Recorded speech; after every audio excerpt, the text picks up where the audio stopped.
ഒറ്റ retake പോലുമില്ലാതെ 20 മിനിറ്റുള്ള climax രംഗത്ത് തകർത്താടി അഭിനയിച്ച മമ്മൂട്ടിയെക്കുറിച്ചാണ് ഇന്നത്തെ വീഡിയോ. ഫിലിമി പ്ലസിലേക്ക് എല്ലാവർക്കും സ്വാഗതം.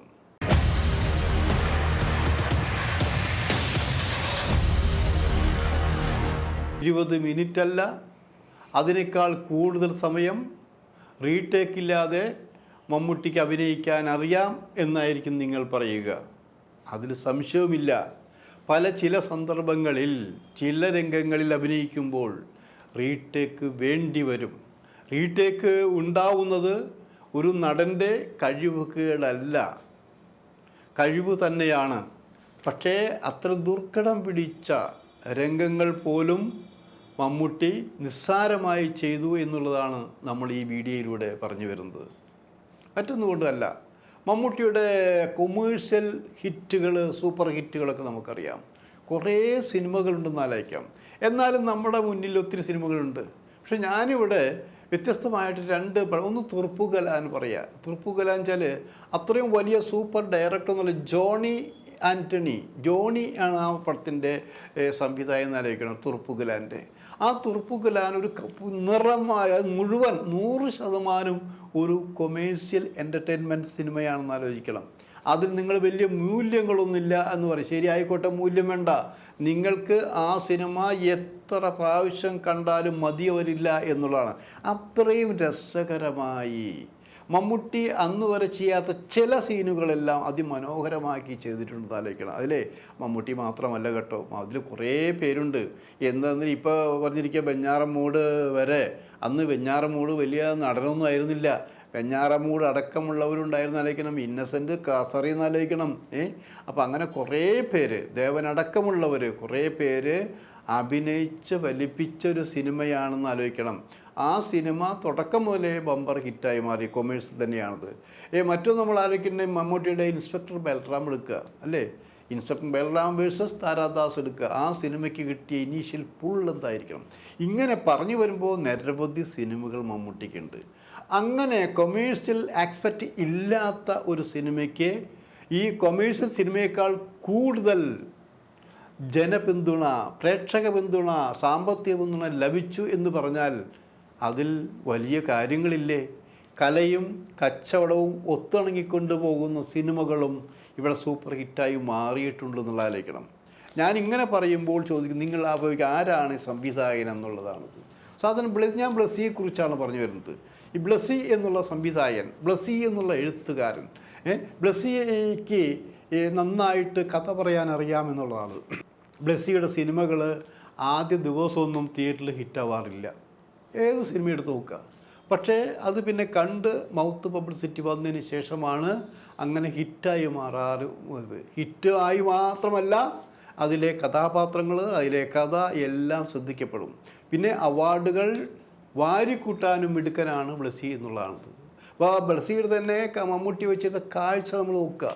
കാഴ്ച അതിമനോഹരമായൊരു സിനിമയായിരുന്നു ആലോചിക്കണം, അല്ലേ? ആ സിനിമയ്ക്കും ആദ്യത്തെ ഒരാഴ്ച വലിയ രീതിയിലൊന്നും ആളുണ്ടായിരുന്നില്ല. പിന്നീട് ആ പടം കയറി ഇങ്ങോട്ട് കൊരുത്ത് ഹിറ്റായി മാറിയില്ലേ? മോഹൻലാൽ വെച്ച സിനിമകളുണ്ട്, ഇതുണ്ട്. പിന്നീട് നമ്മൾ പറഞ്ഞത് ഇവർ രണ്ടുപേരും മമ്മൂട്ടിയും ബ്ലസ്സിയും ചേർന്നൊരു പുതിയ സിനിമ വന്നു ഇവിടെ. ആ സിനിമയുടെ പ്രത്യേകത എന്ന് വെച്ചാൽ മമ്മൂട്ടിക്ക് അഭിനയിച്ച് തകർക്കാൻ പറ്റിയൊരു കഥാപാത്രത്തെ കൊടുത്തേ. ആ കഥാപാത്രത്തിൻ്റെ നേച്ചർ എന്താണ്? ഗ്രാമത്തിലുള്ള ഒരു ആ കഥാപാത്രം ഗ്രാമത്തിലുണ്ടാകുമ്പോൾ ഉണ്ടാകുന്ന സംഭവങ്ങൾ, ആ കഥാപാത്രം ചൊല്ലിയുണ്ടാകുന്ന സരസമായ, അതായത് നമുക്ക് ചിരിക്കാനും ഒക്കെ ആവശ്യമുള്ള സംഭവങ്ങൾ. ഇതേ കഥാപാത്രം നഗരത്തിൽ ചെന്ന് വേറൊരു രീതിയിലാകുമ്പോൾ അവിടെ സംഭവിച്ചു പോകുന്ന ഞെട്ടിപ്പിക്കുന്ന സംഭവങ്ങൾ, ഈ കഥാപാത്രം പൊട്ടിത്തകരുന്ന നിമിഷങ്ങൾ, അത് പ്രേക്ഷകരെ മനസ്സിനെ പിടിച്ച് കുലുക്കുന്ന തരത്തിലായി മാറി. ആ കഥാപാത്രത്തിൻ്റെ പേര് മോനിച്ചൻ. മോനിച്ചനെ നിങ്ങൾ കണ്ടതായി ഓർമ്മയുണ്ട്. മോനിച്ചൻ്റെ സുഖവും ദുഃഖവും സന്തോഷവും, മോനിച്ചൻ്റെ ഭാര്യയും 2 പെൺകുട്ടികളും, ഈ 4 പേരും അടങ്ങുന്നൊരു കുടുംബത്തിൻ്റെ കഥ നിങ്ങൾക്ക് ഓർമ്മ വരുന്നുണ്ട്. ഗ്രാമത്തിൽ സന്തോഷത്തോടെ നിൽക്കുന്ന ആ കുടുംബം പിന്നീട് നഗരത്തിൻ്റെ അവസ്ഥയിൽ ചെല്ലുമ്പോൾ തകർന്ന് തരിപ്പണമാകുന്ന അവസ്ഥയെത്തുന്നത് നിങ്ങൾ പളുങ്ക് അത് തന്നെ. ബ്ലസ്സിയുടെ പളുങ്ക് എന്ന് ആലോചിക്കണം. ആനുകാലികമായ സംഭവത്തെ ആസ്പദമാക്കിക്കൊണ്ടെടുത്ത ഒരു സബ്ജക്റ്റായിരുന്നു ആലോചിക്കണം. ഇന്നും ആ സബ്ജക്റ്റിന്, ആ കഥയ്ക്ക് ഇന്നും വാല്യൂ ഉണ്ടെന്ന് ആലോചിക്കണം. ആ പടം ഓടുകയോ ഓടാതിരിക്കുകയോ ചെയ്തിട്ടെ ഒരു നല്ല സിനിമയായി മാറും എന്ന് മാത്രമേ അന്നവർ പറഞ്ഞിട്ടുള്ളൂ. പക്ഷേ ഒരു കാര്യം അവർ വിചാരിക്കുന്നു, നല്ല സിനിമയായി മാറും, സാമ്പത്തികമായിട്ട് നഷ്ടം വരാനും സാധ്യതയില്ല. അതേസമയം അത് ബമ്പർ ഹിറ്റാകുമെന്ന് മമ്മൂട്ടിയോ ബ്ലസ്സിയോ വേറെ ആരും വിചാരിച്ചിട്ടില്ല. പക്ഷെ അവരെ അമ്പരപ്പിച്ചുകൊണ്ട് ആദ്യത്തെ ഷോ നടക്കുന്ന ദിവസം തന്നെ അവരെ ഞെട്ടിച്ചത്. കാരണം മമ്മൂട്ടിയുടെ ആ സിനിമ വടക്കൻ മലബാറിൽ കോഴിക്കോട് ഭാഗത്ത് ഒരു തിയേറ്ററിൽ 6:45 ആദ്യത്തെ ഷോ തുടങ്ങേണ്ടി വന്നാലേക്കണം. കൊട്ടും കൊരയുമായി ഉത്സവപ്രതീതിയോടെ ചെണ്ടമേളവും വാദ്യവുമായിക്കൊണ്ട് ആ ഷോ കാണാൻ ജനങ്ങൾ തടിച്ചുകൂടിയെന്നാലോചിക്കണം. ആ തടിച്ചുകൂടിയ അവർ സിനിമ തുടങ്ങേണ്ട സമയത്തിന് മുമ്പ് തന്നെ ടിക്കറ്റ് വാങ്ങി തിയേറ്ററിൽ കടന്ന് 6:45 7 മണിയായപ്പോൾ ആ ഷോ തുടങ്ങിയെന്നാലോചിക്കണം. ആ ഷോ തുടങ്ങിയപ്പോൾ തുടക്കത്തിലുണ്ടെന്ന ആ ആരവം കേരളം മൊത്തം മുഴങ്ങി, കേരള തിയേറ്ററുകൾ മൊത്തം മുഴങ്ങി എന്നാലോചിക്കണം. എല്ലാ തിയേറ്ററുകൾക്ക് മുമ്പിലും ക്യൂ വന്നു. എല്ലാ തിയേറ്ററുകൾക്ക് മുമ്പിലും ഉത്സവത്തിൻ്റെ പ്രതീതി ഉണ്ടായിരിക്കുന്നു. അവിടെ മമ്മൂട്ടിയുടെ മോനിച്ചൻ എന്നുള്ള കഥാപാത്രത്തെയാണ് ഉയർത്തി കാണിക്കാൻ ശ്രമിച്ചതെന്ന് ആലോചിക്കണം. കണ്ടവർ വീണ്ടും കണ്ടു. കുടുംബ പ്രേക്ഷകർ ഇരച്ചു കയറി തങ്ങളുടെ കുടുംബത്തിനും ഇങ്ങനെ ഈ ദുരന്തമുണ്ടാകരുതേ എന്ന് ആഗ്രഹിച്ചു കൊണ്ട് തന്നെയാണ് കുടുംബ പ്രേക്ഷകർ തള്ളിക്കയറിയെന്ന് ആലോചിക്കണം. അങ്ങനെ ഒരു സിനിമയായിരുന്നു പളുങ്ക് എന്ന് ആലോചിക്കണം. ആ പളുങ്ക് നമ്മൾ പളുങ്കെന്ന് ചുരുങ്ങിയ വാക്കുകളിൽ പറയുമ്പോഴും ബ്ലസ്സി തന്നെ പലപ്പോഴും പറഞ്ഞിട്ടുണ്ട്, എന്നെ ഞെട്ടിപ്പിച്ചത് മമ്മൂക്കയാണ്. കാരണം ഈ സിനിമ നിങ്ങൾ കണ്ടുകൊണ്ടിരിക്കുമ്പോൾ, നിങ്ങൾ ചിരിച്ചും കളിച്ചും കൊണ്ടിരിക്കുമ്പോൾ, ഈ സിനിമയുടെ ക്ലൈമാക്സിലേക്ക് വരുമ്പോൾ നിങ്ങളൊന്ന് ആലോചിക്കുന്നുണ്ട്. ഈ ക്ലൈമാക്സിലേക്ക് വരുമ്പോൾ ഈ സിനിമയിലെ കഥാപാത്രങ്ങൾക്കൊപ്പം തന്നെ, മമ്മൂട്ടിയുടെ കഥാപാത്രത്തിനൊപ്പം തന്നെ ഞെട്ടിത്തിരിക്കുന്നവർ നിങ്ങൾ, തകർന്നു പോകുന്നവരാണ് നിങ്ങൾ. അത്രമാത്രം മാനസികമായ ആഘാതങ്ങളാണ് ആ ക്ലൈമാക്സ് രംഗത്തിൽ സംഭവിച്ചാലും. 20 മിനിറ്റ് നീണ്ടു നിന്നൊരു ക്ലൈമാക്സ് ആണെന്ന് ആലോചിക്കണം. ആ 20 മിനിറ്റ് നിൽക്കുന്ന ക്ലൈമാക്സിൽ ഷോർട്ട് ബൈ തിരിച്ചുകൊണ്ട് എങ്ങനെ എടുക്കണമെന്നില്ല സംസാരിച്ചു കൊണ്ടിരിക്കുമ്പോൾ മമ്മൂട്ടി ഒറ്റ വാക്കേ പറഞ്ഞുള്ളൂ, ഒറ്റ ടേക്ക്. ബ്ലസ്സി മമ്മൂട്ടി ഇങ്ങനെ കുറേ നേരം നോക്കിയിരുന്നു. ബ്ലസ്സി ഈ സീൻ ഒറ്റ ടേക്ക്. അപ്പോൾ ബ്ലസ്സി പറഞ്ഞു, മമ്മൂക്ക 20 മിനിറ്റ് ഉണ്ടത്. ആയിക്കോട്ടെ, ഇത് 20 മിനിറ്റ് ആയാലും അരമണിക്കൂറായാലും ഒറ്റ ടേക്കിൽ ഞാൻ എടുത്തിരിക്കും. കാരണം അത്രമാത്രം ആ ഒരു വികാരത്തിന് ആ സീൻ എടുക്കാൻ കഴിഞ്ഞില്ലെങ്കിൽ ബുദ്ധിമുട്ടാണെന്ന് പറഞ്ഞിരുന്നു. ഒരു വെല്ലുവിളിയോടെ ഏറ്റെടുത്തുകൊണ്ട് മമ്മൂട്ടി അങ്ങനെ പറഞ്ഞെങ്കിലും ഇടയ്ക്ക് വെച്ച് പതറിയോ എന്നൊരു സംശയം ഉണ്ടായിരുന്നു.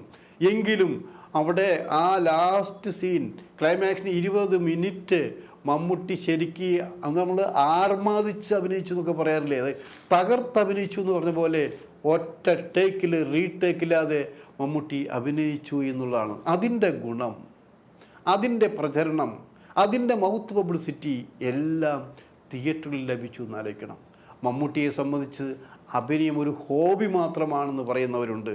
പക്ഷേ മമ്മൂട്ടിയെ സംബന്ധിച്ച് അഭിനയം എപ്പോഴും ഒരു പുതിയ നടൻ്റെ ആവേശത്തോടെ പേടിയോടെ തന്നെയാണ് മമ്മൂട്ടി ചെയ്തിട്ടുള്ളത്.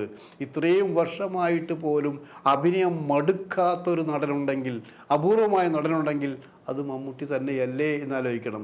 കാരണം മോഹൻലാലിന് അപ്പില്യം ചോദിക്കും, മോഹൻലാൽ ഇത്രയും ഗൗരവമൊന്നും കൊടുക്കാറില്ല, പക്ഷെ ചെയ്യുന്ന കാര്യങ്ങൾ അപാരമായിരിക്കുമുള്ള കാര്യം വേറെ. ഇവിടെ ഈ 20 മിനിറ്റ് കവച്ച് വയ്ക്കാൻ, ഒറ്റ ടേക്കിലെടുക്കാൻ വേറൊരു നടനും കഴിഞ്ഞിട്ടില്ല, വേറൊരു സംവിധായകനും പറ്റിയിട്ടില്ല എന്നാലോചിക്കണം. അപ്പോൾ നമ്മൾ പറഞ്ഞു വരുന്നത് നിസ്സാരക്കാരനല്ല മമ്മൂട്ടി എന്നാലോചിക്കണം. അതുകൊണ്ട് തന്നെയാണ് ഈ പ്രായമായിട്ട് ഇപ്പോഴും ഇറങ്ങിക്കൊണ്ടിരിക്കുന്ന പല സിനിമകളിലും വെറൈറ്റി വേഷങ്ങൾ ചെയ്യാനും പരീക്ഷണങ്ങൾ നടത്താനും സ്റ്റണ്ട് ചെയ്യാനുമൊക്കെ മമ്മൂട്ടി മനഃപൂർവ്വം ചെയ്തുകൊണ്ടിരിക്കുന്നത്. വിജയീ ഭവ.